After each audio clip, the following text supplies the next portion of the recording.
All right, the book of Leviticus, chapter 19, verse 3. Ye shall fear every man his mother and his father, and keep my Sabbaths. I am the Lord your God.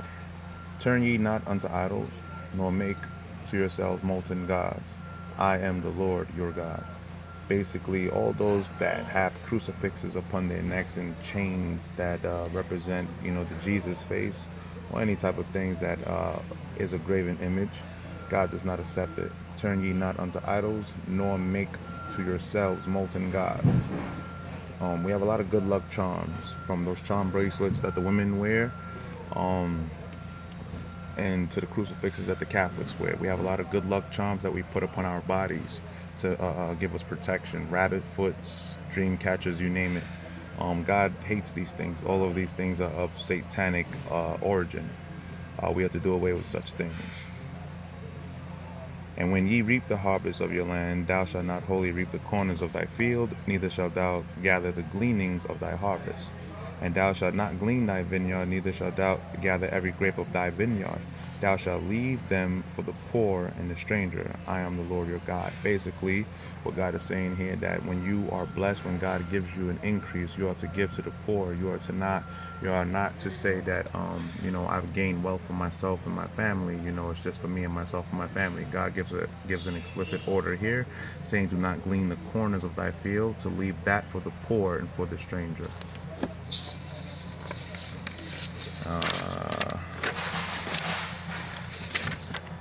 In verse 28, ye shall not make any cuttings in your flesh for the dead, nor print any marks upon you. I am the Lord.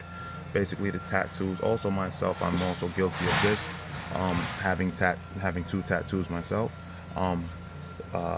We are to understand that putting tattoos on our bodies is of a satanic origin. It's satanic, it's demonic.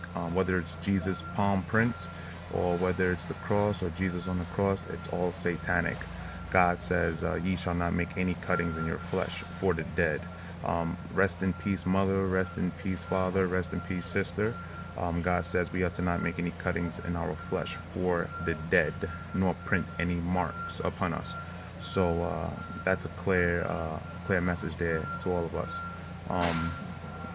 Like I said, I'm getting ready to get rid of mine, but once you know that it's bad and that it needs to go, and that you know that it goes against God's law, and it bothers you that you're in transgression of His law, hopefully one day you'll do something about it as well.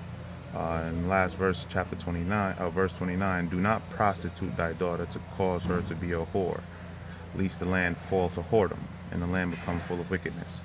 Well, what that wickedness is describing is the rape, the molestation, the sodomy, all types of rape and killings of innocent little women and innocent children, even young boys as well. But right here it's particularly talking to the daughters. Do not prostitute thy daughter. These kids going missing, getting kidnapped, is because the parents don't know how to dress their children anymore, because they go against God's commandment, which is here in Leviticus, not to prostitute thy daughter, to cause her to become a whore. Dressing your little kid in these little pom-pom, poom-poom shorts and little tight spandex at the age of 7, and decorating the child up and glamorizing the child to the point where the child just wants to become a pretty little princess, and this is the mentality of that child, and until she is grown into a full mature adult. You are to raise your daughter in a manner which is appropriate in the sight of God, and you are to raise her in a modest way. Do not put such things in her head. Take away the Barbie dolls, take away the Ken dolls, take away all the little nail polish, and the makeup, and the perms at the age of 7. Take away these things. A child needs not to know about these things. So there it goes. The Word of God.